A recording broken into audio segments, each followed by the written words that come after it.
What is up, y'all? Capone Tony here, and welcome to another Ever Crisis video, and welcome to the first week of the new NieR collaboration with Final Fantasy VII Ever Crisis. Dude, this is a pretty massive update to this game. Not only is it about the NieR collaboration, but there is a lot of new things in this game, new features, new power creeps, quality of life, I think, type of things, new summon events, new other events, things like that, gear features update. There's a lot of stuff going on with this game right now. Gonna try to cover it all in this video, but like I always do, I'm going to start with the new banner first. It is a crossover banner. We got Tifa and Yuffie. This was revealed a few days ago, so yeah, let's get right into it. So yeah, Tifa as 2B. Yo. This shit, dude. This shit is fire, dude. Tifa's 2B. This looks incredible. Yo, this aesthetic, I don't even know. I can't even describe it, man. They just nailed it. Looks really, really good. So the Battler Ensemble, yeah. This is new. So something new to the game here for these costumes. We're gonna start with the R abilities first. So it does physical magic ward level 3. So that means you are getting a physical and magic defense boost plus 20%. And then you are getting the Battler goggles, which does level 2. So you're getting another Omni-Arcanum for Tifa. So fire, ice, lightning, earth, water, wind, and ability damage plus 30% plus 15% HP as well. This is her third Omni-Arcanum, which is kind of crazy. Her New Year's outfit got it. The Advent Children outfit got it. So yeah, pretty insane. So defense, Omni-Arcanum. I mean, pretty solid costume. But something brand new to the game now is that going forward, costumes are going to have a C ability, kind of similar to how ultimate weapons work, where they have limited uses. So for this C ability, Tifa does 2000% physical non-elemental damage. Also applies exploit weakness for 60 seconds at a 40% potency, which is huge. So you get 2 uses as well, which 2 uses generally in most cases is good enough for most of the content in this game. I'll say, aside from maybe crash battles or maybe some summon battles, like the harder ones, this is exploit weakness twice is pretty much good enough. It's really good enough for a guild battle, which is only 2 minutes, so you get 60 seconds twice. Yeah, guild battle is 2.5 minutes, so typically that'll last you for a whole guild battle. But yeah, what this means here is you have these costumes now that have these abilities on them, and now instead of having 6 weapon slots that all do a certain ability, you now have essentially 9 per party because of these costume C abilities going forward. So more ways of applying certain abilities and whatnot to the game. Well, if you count the ultimate weapons as well, you essentially have 12 ways to apply abilities now. So I guess these added new abilities to these costumes is just going to give you a lot more versatility when it comes to team building and whatnot. So really, really cool. So costumes going forward are going to be pretty valuable now. And yeah, that's Tifa's new costumes. Really, really good. Looks really good. And now the Demon's Impetus is doing Spinning Wheel Fury, which does 600 physical, non-elemental damage at OB0. Applies physical damage bonus, so 25%. So it's essentially a 25% damage boost to her for 20 seconds. And then it also does at 50% HP or more, it does PATK is increased AoE to the whole party, low to mid. And then physical attack and physical ability potency are the R abilities. PATK, and Extra Boost. And yeah, that is OB0. OB1, you get a little bit more extra damage. You get a little bit extra duration on the damage bonus buff. And yeah, a little extra duration there too. So 42 and 18 at OB1. OB6, where you honestly is, probably all you need for this weapon. It goes to 1080% of the physical non-elemental damage. Damage bonus goes from 25 to 35 at 45 seconds. That's a pretty significant boost. Some might argue that 10% might not be that significant, but the extra duration is kind of significant, going from 30 to 45. So you won't have to apply this as often, right? And then the PATK decrease PATK AoE increase to the whole party is essentially you know, going to what, high immediately. So just one cast goes to high. And yeah, 54, 30 on the R abilities. OB10 goes 60 seconds, 50% HP or more, high. You go to 40%, so you're going from 35 to 40, which I'd say is not that significant. That 15 extra seconds on the duration can be kind of significant. Like, again, this weapon here is probably going to be used as a very good offhand weapon in most cases. 1340% physical non-elemental damage. I gotta keep reiterating this. Physical non-elemental damage is just shit in this game. Non-elemental damage in general is just not good because it just doesn't scale like elemental damage does. So I kind of just, you know, this right here doesn't even really matter to me. What you're looking at is what the weapon does from these two abilities here. And yeah, you're essentially helping out Tifa's physical builds in her offhand. So if you have an elemental weapon in her main hand, you would probably run this in the offhand for a 40%, up to 40% physical damage bonus. The PATK AoE increase, a lot of other characters, support characters, can do this already, but what this does is if Tifa applies it, then that frees up another support character to use something else that, you know, they won't have to use PATK AoE increase. If Tifa does have her ultimate already, Premium Heart, she technically doesn't really need this either, because that new FF7 limit break is essentially extending that buff over and over and over. It's like a quick charging limit break that extends it from high to extra high. So I don't know, PATK AoE increase to me is like not as good as it used to be because of that new limit break. But if enemies in this game start hitting us and debuffing our physical attack, then this can be useful again. But until enemies start doing that, I don't know, PATK AoE increase is not as good as it once was, but it, you know, it is what it is. And but this 40% damage bonus is where the weapon is really, you know, shining. This is good for her physical builds. And now, since that costume has that exploit weakness, it kind of makes it so you don't really need her blue daffodil weapon anymore. In most cases, like I said, if the battle is like just like 2 minutes or so, then you don't really need blue daffodil now. You can just use her 2 uses on her costume. And yeah, that's pretty much it. I think the weapon is okay. You know, it's just a 40% damage boost to her physical builds, pretty much, right? If you have her Advent Children weapon, it's going to be competing with that in the offhand slot. And Advent Children's weapon will always be good, probably, you know, always be good for the magical builds in some cases, and this will be good for the physical builds. That's how I see it at the moment. So, but the Advent Children weapon has more versatility too, because you will get a damage increase when you raise the buffs on your party, but you can also raise like your defensive buffs. So it can help when it comes to like longer battles, crash battles, harder content where you need to raise your defense with that Advent Children weapon. While this weapon is just kind of pure glass cannon for just physical builds, right?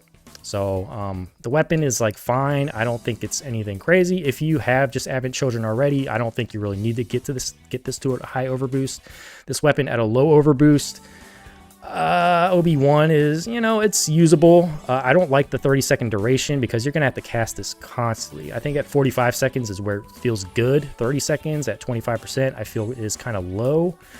Not the best, but it's still usable, you know, if you're more casual to the game and whatnot. But I feel like OB6 is kind of where you want to be for this weapon. So if you do pawn it, I would say OB6 is priority, but if you are more casual to the game and you don't have the resources and whatnot, I think OB1 is, it can be usable. But if you have the Advent Children weapon at OB6 and you only have this OB1, I'd say just use the Advent Children weapon. That's how I kind of see it. So yeah, those are my thoughts on Tifa. So yeah, it's this costume bringing our abilities now. It's kind of a big deal. You know, all costumes going forward bringing our abilities. It just makes Tifa more versatile now, since she can have pretty much exploit, you know, all the time if you just have this costume on.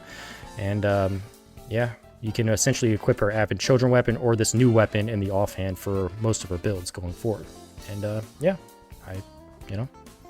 I really want the costume because this is really good. So yeah, what do y'all think of Tifa's setup? Are y'all gonna pull? I know a lot of people are just gonna pull for the aesthetic alone, and it does look really cool. So yeah, let me know what y'all think of Tifa going forward, or just for this banner. All right, so we have Yuffie here. Yuffie, I forgot what Yuffie is supposed to be. I think she's like 10H or something like that. I don't know the NieR lore as well. I played NieR Automata, and I love NieR Automata.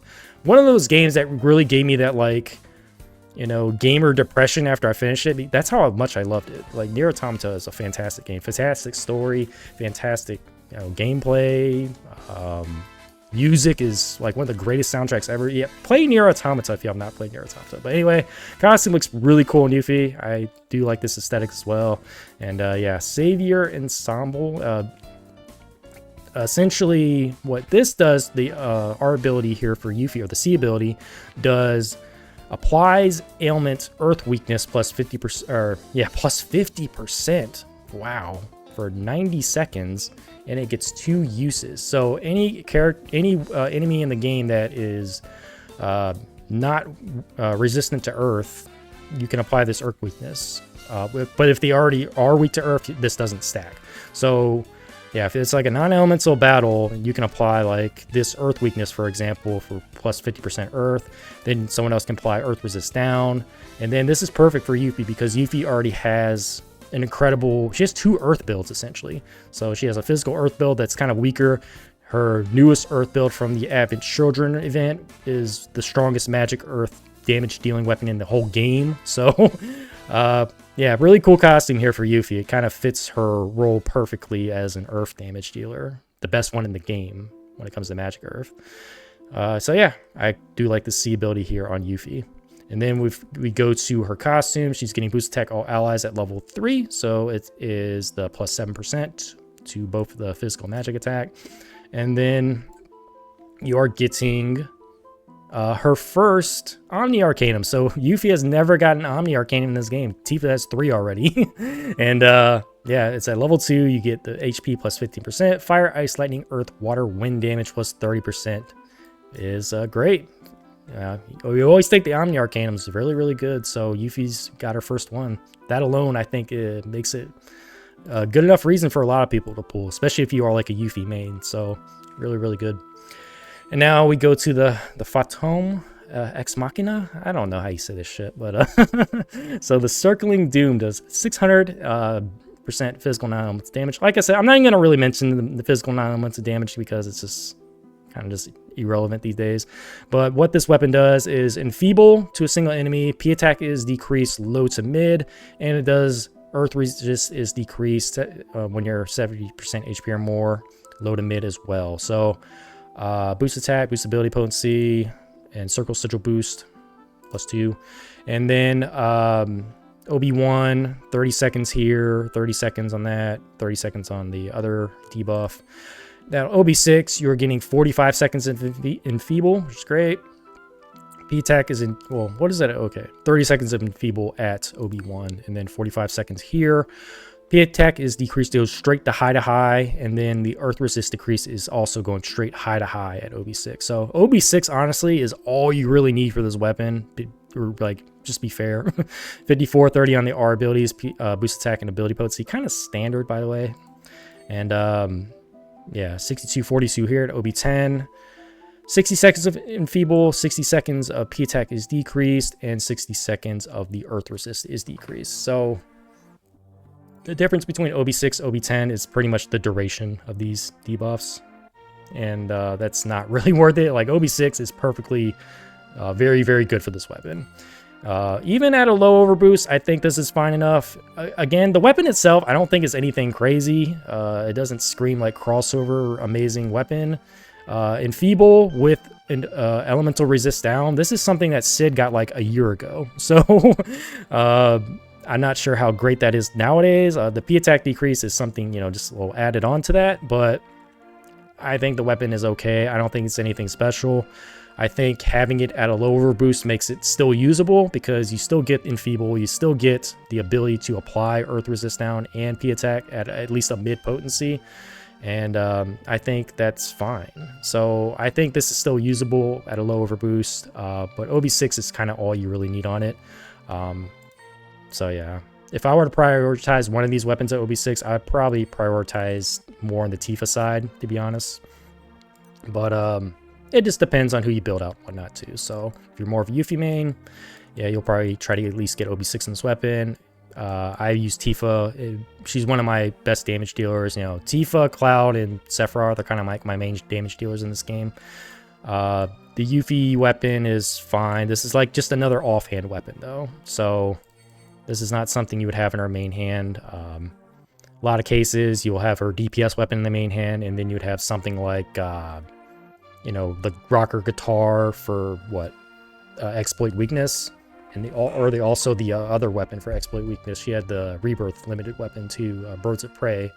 That was like for physical builds for exploit weakness. So this is just another offhand weapon that you can use. You kind of don't want her to do debuffing in the party, because if she's a DPS, you don't want her to do the debuffing. But these buffs lasting for 60 seconds and 45 seconds is pretty good for an offhand weapon if you want her to do earth resist decrease with enfeeble for like her earth setups. But usually you want some other support character to be applying the debuffs in the party.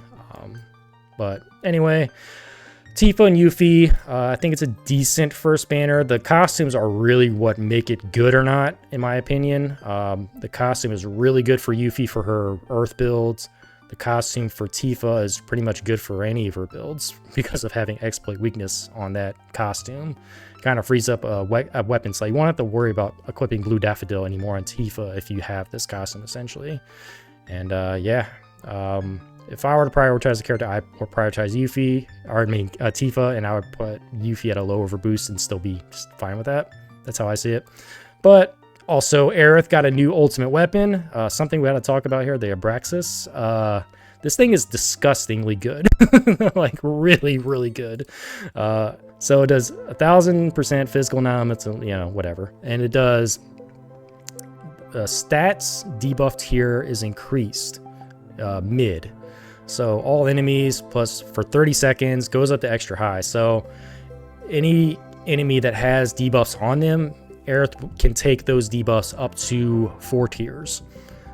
So if they are all at 2 tiers or at 3 tiers, it automatically takes all those existing debuffs to 4 tiers. And that can be a very significant damage boost if you're taking the tier of elemental resist down and defense down both at the same time. I think it's like a 25% damage increase, something like that. It's for elemental resist down going from 3 to 4, I think it's pretty significant. I don't know the exact numbers, but it is going to be a big damage boost for your whole party, the DPSs that are doing the damage.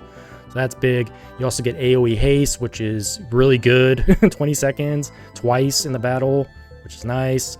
You're getting Boost HP Arcanum All Allies, so the whole party gets 20% extra HP, which is, you know, you'll take that. And then you get Reprieve Arcanum All Allies, so you are getting... everyone gets Reprieve in the party. Like, that's crazy to me. So everyone gets an extra life. So that's insane to me. So those characters that don't have Reprieve yet, characters like Sephiroth and Yuffie, now they can get Reprieve just from this ultimate from Aerith. So that is insane to me. I am an Aerith simp, so I am absolutely going to get this no matter what, even if I have to pity it. So yeah, I do not want to miss out on this ultimate. If you're more newer to this game, you have to draw at least 30 pulls to at least pity an ultimate. I think you get like free medals week by week too, so I think it's like 26 pulls total if you keep up with the game. But yeah, ultimates are pretty pricey in this game, and this one is a very good ultimate. And Aerith already has a pretty good ultimate with her Princess Guard, but I don't know, I think this is pretty good. It might be better. Well, I guess Princess Guard could be better in certain situations where you know, if everyone in your party already has reprieve, then this doesn't really do anything. I don't think. Can you stack reprieves in this game? That's a question that someone needs to answer. Can you, if someone already has reprieve in their costume, does this reprieve Arcanum stack on top of that? Well, you get 2 reprieves. Someone tell me. And then 20% HP. You know, that could be, you know, not very significant depending on the battle, because a lot of battles, you know, 95% of the battles in this game are easy. And yeah, the haste is always going to be good though. So I think certain situations, the old ultimate weapon can still be better if you need those extra heals, you need an extra ATB boost at specific points in the battle. But this is going to be good because you're going to be helping the DPSs do more damage in 2 ways, by letting them cast more actions with haste and the debuff tiers going down lower to tier 4. So yeah, I think this ultimate weapon is freaking nuts and really, really good. So this is something I'm absolutely not going to miss no matter what. And yeah, that's pretty much going to cover this banner. Let's check out the stamp card. You get 2 guarantees here, and you get 3 guarantees here. I think I'm leaning toward pulling on this because I do really want both costumes. I think aesthetically they both look great. And I would probably favor Tifa's weapon if I had to just pick one from this list. And I would just get Yuffie's at like a low overboost. But yeah, that's pretty much my thoughts on this banner. I think the banner weapons aren't like anything incredible, but I think the costumes are what really make this banner kind of shine. These new C abilities on these costumes. And just to kind of add to that, since they added these C abilities to the costumes now, we are now getting the ability to do sub-equips on costumes. So, like, for example, Yuffie's going to be crazy for Earth builds because she, has this costume already. This is her Advent Children outfit, which is getting, a 30% damage increase to Earth and 20% damage increase to magic ability damage. And now, if you have her she has another Earth costume, which I actually already have. You're going to get level 1 if you put this in the sub equip.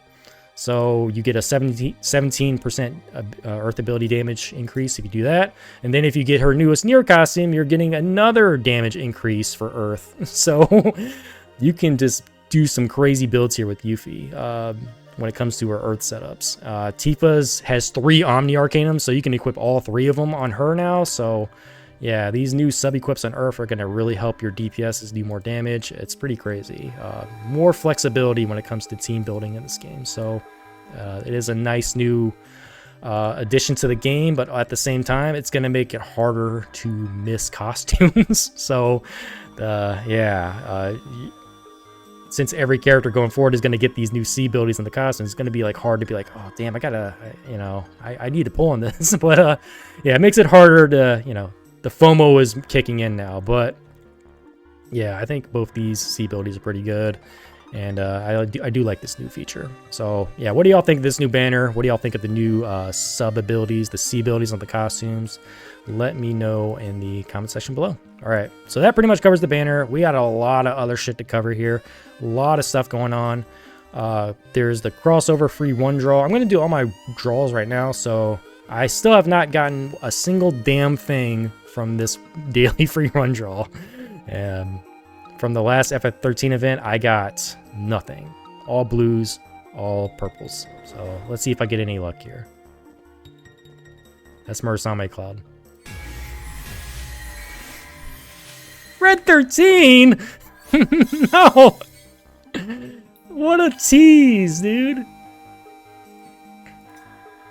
Wow, so I got a gold Seaside collar. You freaking game. That was the biggest damn tease. You bastards.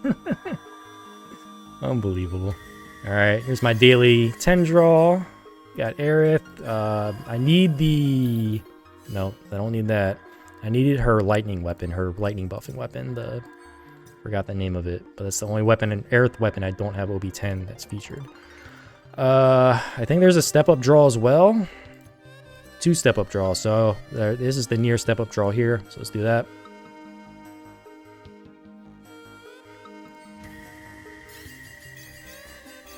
Matt. And it's his old ass healing weapon. This is like OG prime numbers healing weapon. Something I've had OB10 for a long time. And then we also have this Black Friday step up draw. This is not a Black Friday deal, bro. You have to spend 11,000 red crystals just to get 200 universal weapon parts. The value, I just don't see the value here, man. This is very, very pricey. This is not Black Friday, yo. Like, what the hell are you doing, Applebot? And there's no Black Friday shop right now, as far as I know. Maybe they'll put it out tomorrow, or I don't know why they had a countdown for Black Friday if all they're gonna do is this crappy step-up draw. Man. Yeah, the value there, 11,000. That's like 70 bucks just to get 200 weapon parts. Man, that is pricey, dude. But anyway, let's go back into notices and let's keep going with these updates. So I already covered that draw. Black Friday garbage. Escalation. Yeah, there's the new event and the escalation challenge. Oh, 2B looks amazing. I love 2B. So yeah, it's the new content here. There is no story, which kind of sucks. Oh man, I wanted a NieR collaboration story. Even though the FF13 story kind of sucked. That one was so dumb. But this one, yeah, I wanted a story. Man, come on, Applebot, what are y'all doing? So we're gonna fight 2B here. Just do your solos, do your co-ops like we've been always doing. In the exchange, you get the Emil mask and you get the large gear. So by farming out the event, you can get a new weapon for Zac, the Virtuose Contract, which does just AoE damage and AoE Earth Resist down. Okay, kind of weird on a character like Zac, but it also does boost attack and boost ability potency. 4642, free weapon, so yeah, everyone can get that eventually. You get the 2B memories. This is, I guess, the new enemy skill ability in this game. Not really sure what this does yet. I'm not sure if I can just look it up and see what it does. But anyway, the 5-star weapon voucher here, and then there's Astro Wing, stamina, you know, the typical stuff, gotcha tickets. Large gear, you can get Quake Triangle and Quake Below Triangle now in the recipes here. Ruin Materia, Refined Mithril Ingots, Synth Catalyston, definitely get your Zac weapon parts. Again, weapon parts, aside from blue and red crystals, are the most valuable things you can get in this game. And then all the typical shit that we've been farming since day one. So that is the NieR Automata, or it's not NieR Automata, it's just NieR event for Ever Crisis. And yeah, go ahead and do that. Once you knock out, I think, EX1, you can unlock the Escalation Challenge. And the Escalation Challenge should have premium draw tickets, which will help you save a little bit if you do pawn these banners. So premium draw tickets, I think you can probably get like 20 of them, which would be really nice to help you save like 6,000 crystals on these banners if you do pull. So yeah, try as hard as you can on the Escalation Challenge. I'd say most accounts can at least do like 10 to 15, level 10 and 15 nowadays, and get most of the good rewards. But yeah, anyway, so yeah, that's the new event, that's new Escalation Challenge. What else is going on now? We have the co-op battle. Odin is on right now. That's kind of random. So let's check that out real quick. Did they ever reset the co-ops in this game? No, they're still first clear. So if you haven't farmed out Odin by now, if you're more newer to the game or you play more casually, you can just do Odin co-ops, get these noble memories and these regular memories to kind of level up that stream more quicker. So you can get more of these in co-ops. So that's pretty much all that is. No. And then we are going to go next to the campaign. It's on right now. It's the 340 draw, so you do a 10 free draw every day. 50% more rewards from Summon Quest during this campaign for Ramuh, which we'll cover next.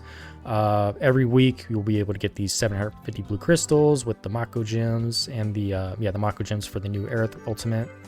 That's going to be happening for 4 weeks, and then you get this new enemy ability here for 2B, and a wallpaper for the panel missions. 3,000 blue crystals. So yeah, go to your missions here and you'll be just knock all this stuff out. It's very self-explanatory. And you eventually get this 2B wallpaper. Or no, you get her enemy ability. So this is her new ability here. So it does 1000% AoE damage. Also inflicts the status ailment stun when the target is a machine. You know, and ignores resist. Oh, so it can actually do it to anybody. So even if they resist, oh wow, I've never seen that before. Where actually, it's kind of like stop, isn't it? I've never seen stun actually used in this game, which is funny to me. I can't see what it's like at OB or level 5 yet, so kind of a bummer. But yeah, stun, it's making a comeback. Crazy. So I guess stun works in the same way as stop does. I am not honestly not sure. Only one weapon, I think, or a couple weapons in this game have stun. I know one cloud weapon had it. I think it was like organics or something. But it never came into use in this game. So, but now we do have an enemy ability that can use stun, and it ignores their resistance to stun. So, yeah, something to play around with and see if it's actually worth getting or using. So, yeah. You can level up that enemy ability by doing the, I think, the escalation challenge, and then you can get those memories from the exchange and the event as well. And then you level it up by going into the growth stream, enemy abilities. I got this one to level 5. Yeah, once we get the new enemy ability, then you can level it up in here by using the memories and whatnot. All right, that is that. Now let's go back, and now we have the Ramuh Summon Stream expansion. So if you go into the battles, the solo content, go to the summon quests, and you will see that Ramuh now has an EX3 battle. So it is a... Sorry, I had a burp there. But sorry, there is a EX3 now of Ramuh. It's going to be probably a bit harder. That new, that Desperado weapon for Matt might come into play because it does have lightning resistance. So that could be helpful for this battle if this guy hits really, really hard. And yeah, Ramuh EX3. You're going to have to clear this, and then you can go to the summon stream, switch this over to Ramuh. And now I have 189 out of 231, so there's actually stuff here to level up. You're going to need noble memories for this, and yeah, you can't go beyond here until you beat Ramuh EX3. You can level up Judgment Bolt up to level 12, so this will be a stronger summon once you clear out the EX3 and farm out all the memories you need to get this leveled up. So yeah. That is the Ramuh Summon Stream expansion and the addition of Ramuh EX3 battle. And the new features here, we are getting the gear C abilities and sub gear, which I've kind of already covered. So the C abilities for the gear, pretty big deal. It kind of expands your ways of getting more abilities in for each party. It's a lot more customization, a lot more you can do now when it comes to... You know, the more abilities you have on a party, the better it is when it comes to team building. And yeah, this is a kind of a welcoming addition to the game. Also kind of scary because a lot more people are going to have FOMO because of this. It's double-edged sword, but I think I do like this new addition to the game. It definitely makes the costumes a lot more valuable now. And yeah, I do like it. And then the sub gear is really good too because, like I said, you can like stack Arcanums. The old gear that was just like P-Attack and like regular stats, physical ability potency or whatever, actually might come into play now. Could be useful, you know, to kind of make it so you don't have to rely on certain weapons to get, you know, certain stats leveled up. You can just use the, you know, an old costume or something like that. So more flexibility, again, when it comes to building your team, building out specific characters because of that sub gear slot, because of the C ability slot on the new gear going forward. So yeah, I think that mostly covers it in this video. A lot of stuff going on right now. By the way, on this draw you have until January 7th, so this is going to be around for a long time. Got more than a month, so if you don't have really the crystals right now, you can just, you know, do the daily content in this game, do all the login bonuses, do all the content you can do if you're more newer to the game to get those crystals. And yeah, then you can do the draws if you're light on crystals right now.